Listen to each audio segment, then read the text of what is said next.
So it may be weird to say this, but people enjoy words, and people definitely like talking. I don't think there's anyone who would disagree with that. Even quiet people, I think, enjoy talking. It's just typically to themselves that they're talking. There's also that I think it's a dubious assertion that the quietest people have the loudest minds. I don't think that's necessarily true, but dialogue, talking, words are a really, really important part of life, and people enjoy them. In the same way, dialogue pushes a story forward, or dialogue pushes a movie or whatever has dialogue in it. In a way, the words of music push the music forward and make people want to listen to it more. But the question is, how do you create good dialogue in a story? And I think the answer to that question goes beyond just saying that you should mimic how people talk in real life.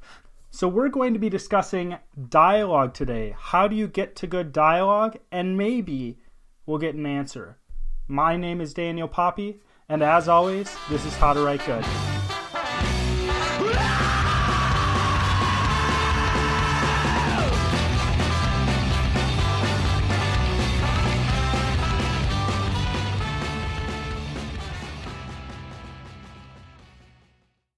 Welcome to How to Write Good, the writing podcast that is not about how to write. My name is Daniel Poppy, your host. You can find out more about me at danielpoppy.com. If you haven't already, please follow How to Write Good on Instagram, Twitter, and Facebook. If you would like to stay up to date with both How to Write Good and everything I am working on, please sign up for my email list. You can find that at my website as well. Again, that's danielpoppy.com. Check out my serialized podcast, One Last Toast for Ebenezer Fleet. The 4th chapter is coming out next Sunday, this upcoming Sunday. So today it is Wednesday that you're possibly listening to this. And the 4th chapter is coming out March 10th of 2019. So if you are past March 10th, you can go check that out. There are 4.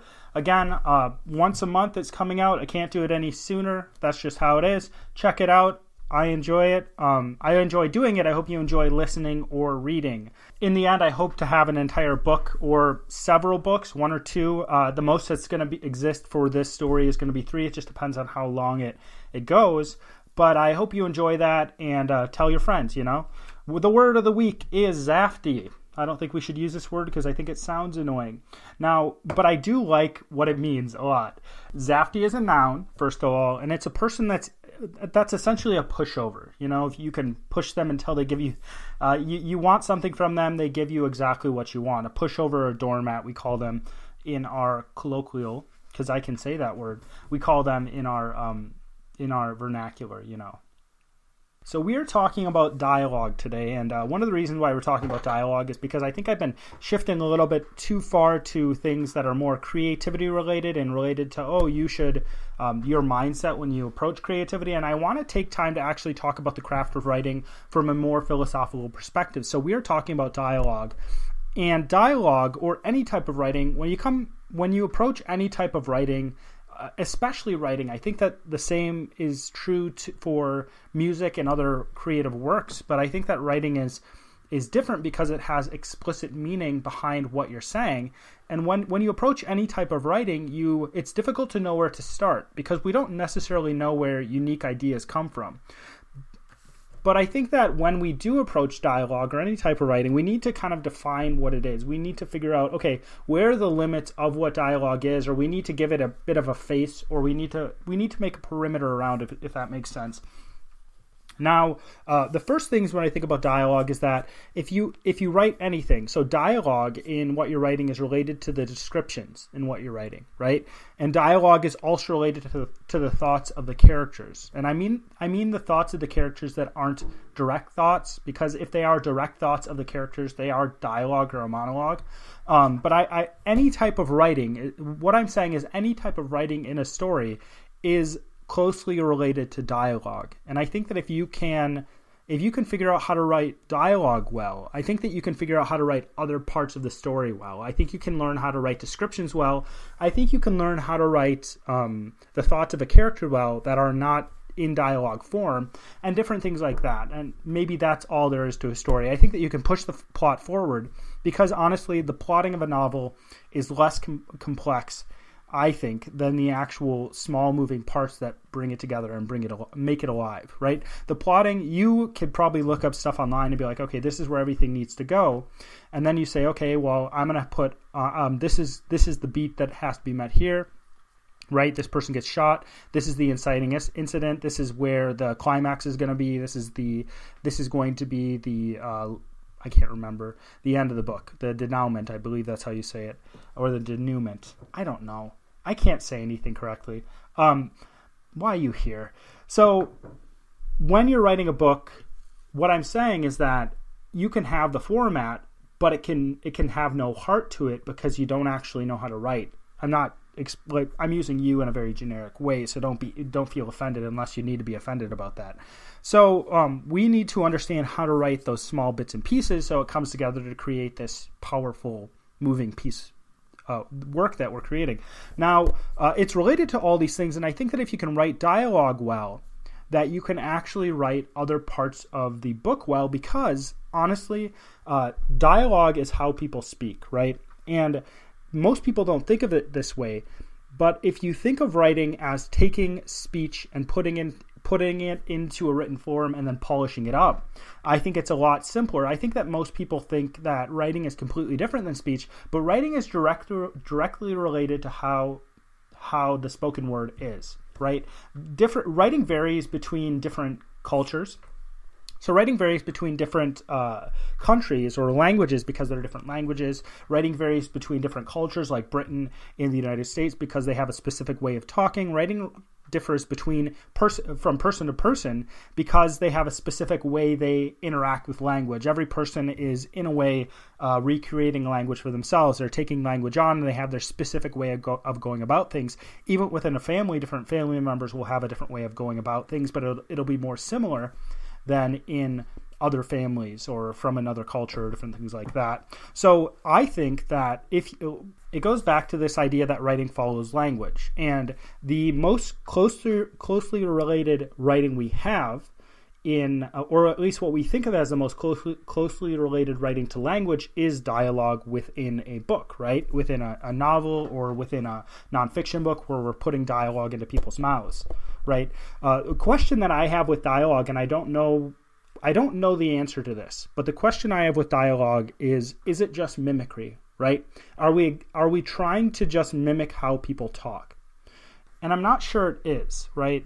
It could be the case that if you listen to somebody talking, that you will eventually learn how to write dialogue really well. But part of me thinks that even though we talk with specific things in mind, and most people I think do talk with a certain level of logic to how they speak. But at the same time, there's a lot of extra fluff and there's a lot of extra stuff that we add into our own personal dialogue within our lives, right? For example, well, there's all the ums and ahs, which you do want to translate into the page in some form, depending on who is talking, right? But at the same time, maybe you don't need that, right? Maybe your character doesn't speak like that, or maybe you just don't want to have that because it's not serving the purpose of what you're writing. At the same time, people have random thoughts. And if you had every random thought, or if you wrote it as if somebody had random thoughts all the time, then I think that the dialogue would be very messy. And writing, like I said before, writing isn't it's not just how you speak put down on paper. It's how you speak put down on paper and then polished up to look really nice. So think of it like that. So when you write, maybe this is good advice. Try it out. I think it works for me, and I think that it'll probably work for you. I think it is good advice. When you write, instead of trying to just write as if you are awesome at writing, write as if you are talking. Right? Take exactly how you're talking, put it down on the paper. Maybe talk out loud. This is why I think people should talk out loud, because it does give a specific flavor to your writing that is uniquely yours. Talk out loud as you write, and then polish it up later. Don't worry about it in the first draft. Gosh, don't worry about stuff in the first draft. So the question is, and maybe I think that to a certain degree we should mimic how people actually do talk, but at the same time, it isn't just mimicry. It goes beyond that. And when you think about writing a story specifically, and even if you think about writing nonfiction, we are taking real life that is very raw, I guess, and we're polishing it up. We're making it into something that is easily digestible, even if it is heavy material. Even if we are writing something that is difficult to read, it is still a lot more digestible than the actual world. We are distilling the world down into our writing, and that's the goal of what we're trying to do. We're trying to find the perfect picture of what's going on so that people can understand what's going on exactly, or they can create an equivalent in their minds that works, right? They don't have to have the exact same picture in their minds, and I think this is the amazing power of writing. They don't have to have the exact picture in their minds. They just need an equivalent that works, that makes them understand what's going on. Writing is amazing in that way, because before a movie comes out about something, everybody has their own specific version of how that thing works. I think that's awesome. And once the movie comes out, it destroys that, which is really unfortunate, which maybe we should try not to have as many movies about. Maybe we should try not to use books for movies. Don't give your intellectual property away for movies. And maybe they'll try making more movies. But, I mean, you do get a lot of money. And I understand that if you're like, well, this is going to help me be able to write more because they're going to pay me so much. So writing, what does dialogue do? And I think that it's always important to focus on what the reason is behind what you're doing, or the reason is behind a specific thing in writing. That was awful. I'm really sorry. I can barely talk. So writing does dialogue does a few things, and writing in general does these things as well. But writing does these things, but dialogue does these things as well. And we see this a lot in dialogue. There's an explanation of information, or an explanation of something novel in dialogue. So, for example, if you watch a science fiction movie, it's often the case where they have people talking, or CSI, or a movie, it's a cop show, right? Cop shows do this a lot as well, where they have two people talking, and one person is a stand-in for the reader because they don't know exactly what's going on, and the other person's explaining what's going on to the reader, so the reader has the information. The old Star Treks are notorious for this. I don't think this is necessarily a good way to do things. I think there is a way to do this that's really good. I don't think Star Trek is one of those that does it well. Actually, on another note, so if anybody who is listening watches the Orville, so if you're a Star Trek fan, I like Star Trek. I'm not bashing it. I think this is one area where they didn't do well, at least in the one I'm watching right now. I think I'm watching The Next Generation. I'm not sure. I can't remember. I can't remember the names. But what they do in Star Trek is they always explain everything, and they always explain it in a very ham-fisted way. It's just like, yeah, we know that you're just putting this in so we as the audience can understand it. With the Orville, I think that the Orville actually does a lot of its storytelling better than the Star Trek I'm watching. Did I say Star Wars before? Gosh, I'm sorry, people who like Star Wars. In the Star Trek I'm watching, I think the Orville does storytelling better, but I also think they do this explanation thing better as well because they're subtler about it, or more subtle. I don't know what that is. So it could be explanation of info. It's often the case where we're trying to explain something to the audience and explain something in that. Develop characters / relationships between characters. I think that's a very important thing. Push the narrative forward. And by pushing the narrative forward, it could be it's building tension, right? That's what's happening. In a story, if you are a writer, you already know this, I'm sure, but if you don't already, if you're a newer writer, what you're trying to do in a story is you're trying to build tension upon tension upon tension. You're trying to build up the tension until you get to that climax, and then the tension breaks, right? It's kind of like blowing up a balloon, and then it's when somebody's blowing up a balloon really big, and you're just watching them, and it gets as big as their head. You're like, this is gonna pop really soon, and you're anticipating the popping of the balloon. That's kind of what's happening in the story. They keep on blowing it up, and the more they blow it up, you're like, it's got to pop soon. It's got to pop soon. And that's what a storyteller does. A storyteller is building up tension. A storyteller is pushing the character and going back and forth between the character winning and losing, essentially, until it comes to that climax. And I think we've simplified this too much in storytelling these days. I'm pointing at you, Hollywood. I think that the movies especially have simplified this too much, and what they have started to do is they use that formula. So they're like, well, how can we build tension? And they know the formula, but they don't have the skills to bring about something really good. So they bring out these a lot of people like superhero movies. Superhero movies always end in a huge fight, right? And it's not interesting anymore to me. I'm sure that there are a lot of people who are like, yeah, but superhero movies are cool because the characters are cool. Sure, the characters are cool.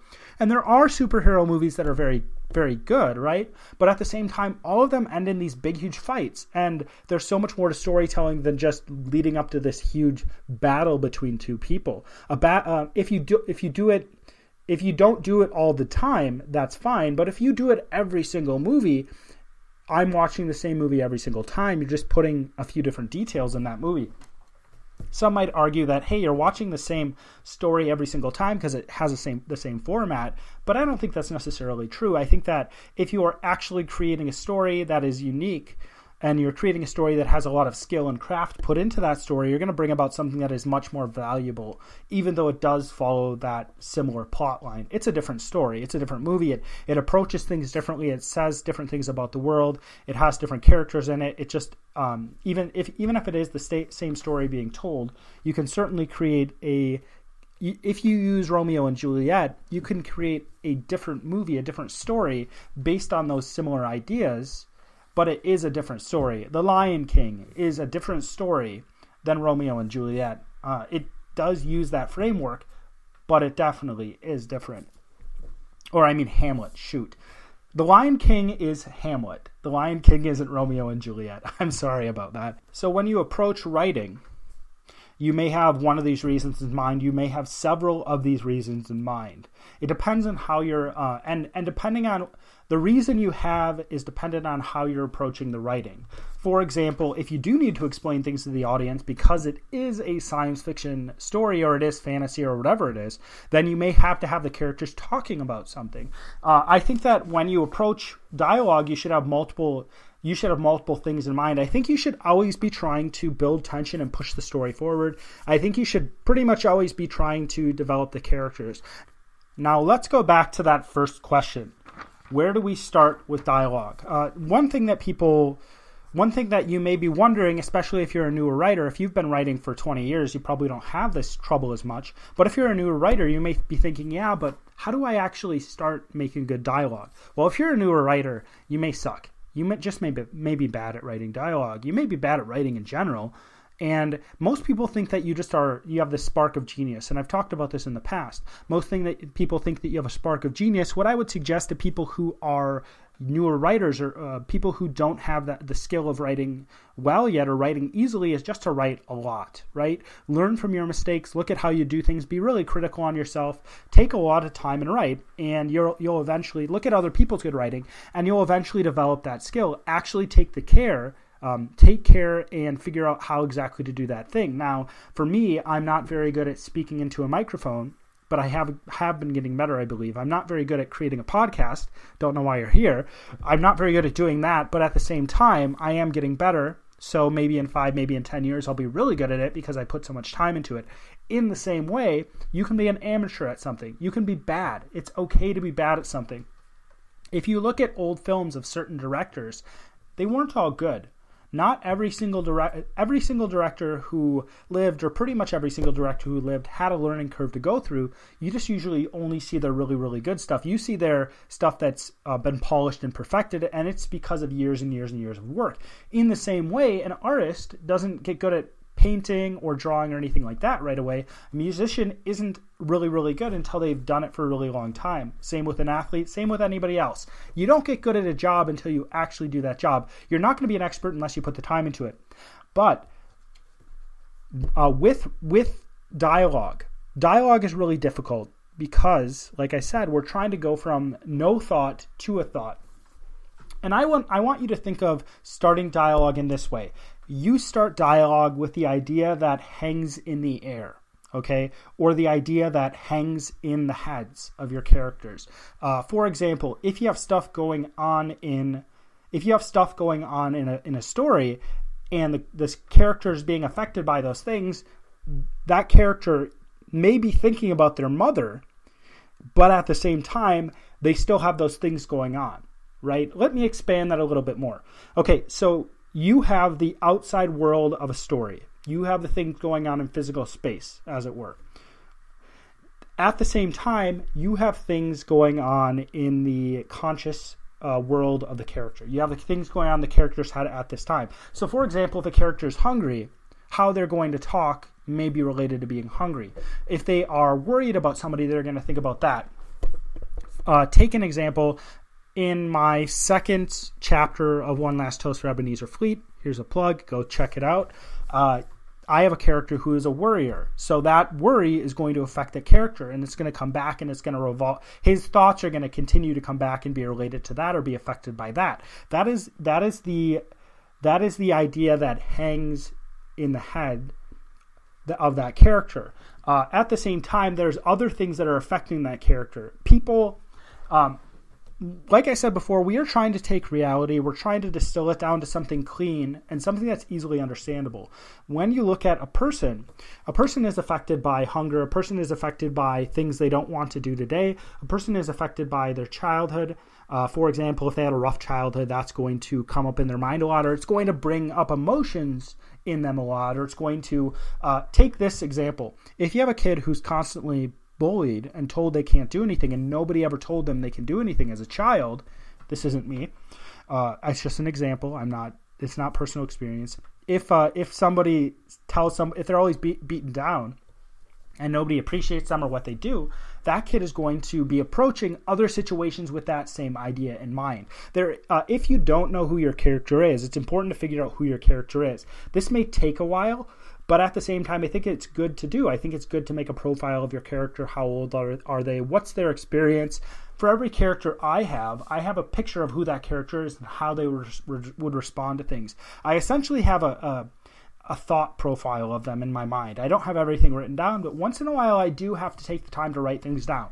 When you write dialogue, take into consideration what's going on in the story itself, what's going on in the character, and does the character like other characters around them, because they're not going to tell certain characters certain things unless they like them enough. One thing that I find really interesting in stories, really bizarre in stories, I think it's kind of a fantasy people want, is that characters get to know each other really well immediately. It's just they start talking, they're on a bridge, they're on an overpass, whatever, it's quiet outside, it's usually night, and they just spill their guts to this other person, which can happen in real life, but it doesn't really happen very often, and it happens a lot.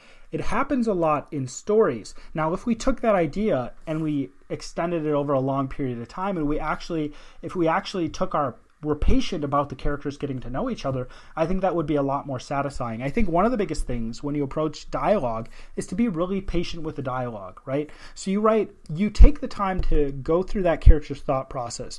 One thing I suggest is you create space within the character, within the world with which you can work, if that makes sense. It's a weird way to say it, but you're taking time to imagine what's going on all around and within the character before you're actually putting down any words with the dialogue. One thing that I do is I write a piece of dialogue, and then I think through responses. I try to take on the character that's responding and how that character would respond. I think you could directly respond to the other character, but at the same time you are trying to be as honest about that character. Now, a few other things about dialogue that I think are important to keep in mind, and I'm not trying to say you need to write dialogue this specific way. I think that there's 7 billion people in the world. I think that every person is going to have their unique spin on how to write dialogue because of their language, because of their culture, because of their family, because of their life experiences. Dialogue goes beyond utility. I think this is really important. I think that some people just use dialogue to get a point across, or they have this very shallow dialogue that they write into their stories, and people go back and forth, and there just seems to be nothing to the characters that they're writing. So one person says something, and the response that you would expect comes out of the other character's mouth. It's for example, if a character is trying to figure out a problem in the story, another character says, "Oh, look at this," and they pretty much are solving the problem. And it's like, yeah, but you're following in a very logical way. You're following in the exact same logic that first character was following in. People, since they do have different experiences, are going to be following different logic, if that makes sense. I think you can follow, what I mean by that is people have specific ideas in their heads about things. People have different paradigms. They're standing on different ideas, if you want to think about it that way. And because they're standing on different ideas, because they have had different ideas affect them in their lives, they're going to be responding to those things in different ways. So dialogue, if you think of dialogue as just utility, all you're doing is you're trying to push the story forward. All you're doing is you're trying to get a specific point across. I think this is kind of self-indulgent, or it can be self-indulgent to try to do that. The reason why I think that just trying to use it to get a point across is because the characters are essentially going to be an echo chamber for your own thoughts. I think that it's actually much better to try to take on two different perspectives, and you can still get a point across through doing that, but you have the counterpoint. And I think it makes, let's just say you think that you are the biggest communist in the world. You think communism is the best thing ever, right? And then you come up, and then you have two characters talking. If you have both of those characters, if you have both of them communist, that conversation is not going to be very interesting because they're going to just be agreeing with each other. But if you put that communist character against a capitalist and make that character talk, and you're trying to defend both sides as well as you can, you're going to be creating a very interesting situation because they're going to be against each other. They're going to try to be saying, well, they're not going to probably trust each other as much. There's going to be things coming up because of that. Again, just writing it based on the fact that you need to fill a gap in your story is not good enough. I don't think that's good enough. I think that every time you write, if you're just writing, first drafts are different. You can write whatever you want for first drafts if you need to fill a gap. But when it comes down to when you're actually refining that story, if you have an area of your story where you're saying, hey, I just have this here to fill a gap in the story, and you say, well, it's done its job, but it's just done its job, this is where you should be critical on yourself, then you need to be like, hey, how can I make this more than just utilitarian? How can I go beyond this just filling a gap? And I've fallen into this too, so I'm not saying that I don't fall into the trap of just trying to fill a gap and trying to make the story work, but I do try most of the time, not all the time. Sometimes I'm lazy, like everybody else. Most of the time I do try to take my time, which means that patience in storytelling is really important. Patience in writing is really important. Another way to think about dialogue is written within a context. The whole is greater than the sum of its parts. I think that people forget this. This goes back to starting with the idea that hangs in the air and starting with the idea that hangs in the heads of the characters. There are things going on around the character. There are things going on inside of the character or characters. This goes beyond that even. The characters, well, maybe it's contained within the character itself, though. The characters have a specific idea in mind of where they want to get with this dialogue. Or maybe you have a specific idea of where you want to get with this dialogue. Think of dialogue as a paragraph that's split up, right? If you write a paragraph, that paragraph conveys a specific idea. I think that sentences certainly do, but your characters convey a specific idea or experience. This goes back to my writing rules as well. Paragraphs convey a specific idea or experience. Your paragraph is a cohesive whole. Even if the pieces don't seem to fit together, when you put all the pieces together, it creates something bigger. The whole is greater than the sum of its parts. It's an idea from psychology. If you see a pile of bicycle parts, it doesn't make a bicycle, but if it fits together in a specific way, it does make a bicycle. In the same way, think about your paragraphs as a bicycle, or your dialogue as a bicycle. And I would actually suggest that you would think about the dialogue between two characters as two different paragraphs. Each of these characters, have a specific cohesive idea in their heads, and they may bounce ideas, or it may shift based off the other character. But at the same time, it is going to try to push itself forward, that specific idea. So I think that if you do think of this overarching idea that goes through the dialogue or two overarching ideas that do have some wiggle room because they're interacting with another idea, I think that you're going to get more satisfying dialogue. And, at the same time, if you're someone who isn't good at dialogue, it's going to take a while to get good at dialogue. You just have to do it. I think that's for most things. You just have to do it. Another thing that's related to both of these things is your character should think beyond the dialogue. And this goes back to kind of the utilitarian view. This goes back to being shallow about your dialogue. If you write dialogue and there's nothing beyond that dialogue, if it doesn't seem like the character is thinking when you write that dialogue, if you have a character who is there's nothing but the dialogue for that character at that time in the story, what you're going to get is you're going to get dialogue that isn't satisfying. You're going to get dialogue that doesn't paint as good of a picture of that character. I really think this is the case. You can certainly disagree with me, but I think that you're going to be thinking more creatively if you give that character, like I said before, it's the thought that hangs in the head. I don't know why I like putting it that way. I just enjoy how it sounds. But if you give that character thoughts, that character has to think about what's going on, or that character has to think about the dialogue of another character, and then they respond to that dialogue. What I really enjoy is having a character have a specific, explicit thought, and then you have that character contradict that thought with their dialogue, because that happens all the time. People lie a lot. People have white lies. People don't want to hurt people's feelings. People have a lot of motivations, and I think it's important to know the character's motivations, because then you know where to push the character, you know where you can change the character in that. So that's what I've got for you with dialogue. There's a lot more to it. Like I said, I'm not sure exactly where to start. Whenever you approach any type of writing and creative thought, unique ideas spring from somewhere where we can't see. And I've kind of talked about this in the past as well, but I hope this is helpful. And again, I just want to kind of reiterate what I said before. Think about the things happening around the character. Think about things going on in the character's head. Think about using dialogue beyond utility. Think about the context of everything that's going on. Make the characters think before they respond, right? One other thing I like to point out with dialogue as well is that your dialogue should follow how things sound.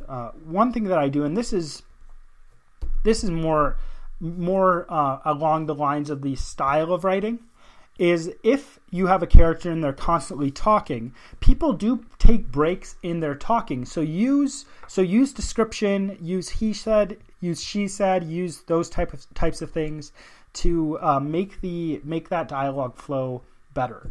And I'm just going to leave it like that because I think you just have to play around with it. And I don't want to be too prescriptive in what I say on this podcast, because I think that if I put too many rules down that make you do specific things, for example, Stephen King has his rule that you should never use adverbs. I don't want to do that because I don't want to restrict the tools that you can use. And you may find that you hate adverbs. You may find them to be a really useful tool. I found them to be a very useful tool in some cases and not in others. Every piece of language has a place in that language, otherwise it wouldn't exist. So why not use those pieces of language? Don't overuse them, but certainly use them. Experiment. Take your time. Make something that hasn't been made before. Our logical fallacy of the week this week is something that I think I've already said, but I'm just going to reiterate it. I think I've gotten to the end of the logical fallacies. I would actually have to make a mini series on this podcast to go through formal logic, to go through formal fallacies. So maybe at some point I will make extra, because I think that it's a little too academic and heady. I don't want to get to the point where I'm talking over people. I want a 12-year-old to be able to understand this podcast. So if you're an adult, I'm sure you could understand it. I don't doubt your intelligence, but at the same time, I do want younger people to be able to listen to it as well. So the logical fallacy of the week is appeal to authority, and we're specifically looking at the appeal to accomplishment. I think appeal to authority is one we fall into a lot. If you say, these people say this, therefore it's correct, that's an appeal to authority. It's not actual logic. It's not actual logical thinking. It's not good thinking.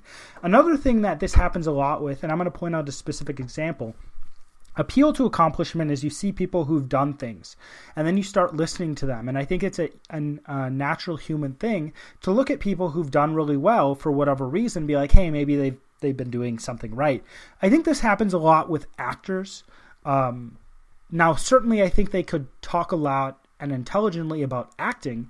But I think we have placed actors, at some point we've placed actors in a position where we say, oh yeah, you know what you're talking about. We actually listen to you. And honestly, I don't think they have a lot to say that's good. First of all, they went into acting. Now you could say, well, Dan, you want to go into writing. Acting is a little different than writing, because writing is it's a more modest thing to do. That's how I'm not trying to puff myself up or anything like that. Writers hide behind their work, right? Writers, you don't often see the writer. People don't often say, oh, the writer's amazing. I love this person so much. Most of the time, the writer puts out work and they let the work stand by itself. And they are not in the public eye as much as what I'm saying. So people actually don't listen to writers as much, unless you're listening to me, why are you here? But at the same time, actors and actresses, the more you're putting yourself out in front of people to do something weird, the weirder you probably are as a person. I think actors, I'm not trying to be mean about this, but they're deviant people, meaning they deviate from the norm more than other people. Most people fall into, you have the bell curve, and most people fall into that middle section of the bell curve. Now, if you put crazy as an adjective in front of someone, actors would be a lot crazier than other people. Just watch any show that you like and you'll see actors doing weird things. Well, there is a real person behind that character, and that real person is doing those actual things. So yeah, actors are weird people. I don't think you should actually follow exactly what they say. I don't think people actually do. But a lot of times people say, oh, well, either it's actors or musicians, even authors too, creative people say, oh, these people know exactly what they're talking about, therefore they must be right, or they've accomplished something in their life, therefore they must be right. I think that you should take every word I say and you should be like, is he actually right about it? I'm trying to present different ideas that you can mull around in your brain. You can maybe say, okay, that's right, or I'm going to accept it, or I think he's off his rocker with that. And you certainly can disagree with me. So I think that there is a tendency to be like, oh, that person is really rich, really famous. Maybe they have something to say that is useful, or I'm certain they do in some cases, but I don't think that you should expect to have them say things that are very intelligent all the time. So that's appeal to authority. That's specifically appeal to accomplishment.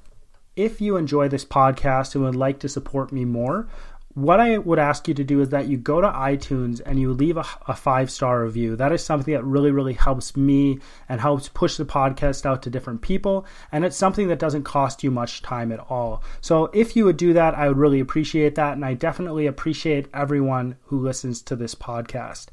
If you ever listen to this podcast and you have questions or you have topics you would like me to cover, you can send those to me and I'll look them over and I'll see which ones I think I can cover intelligently. And if you just want to reach out for anything at all, you can do that as well. Thanks for your time. My name is Daniel Poppy, and as always, this is How to Write Good.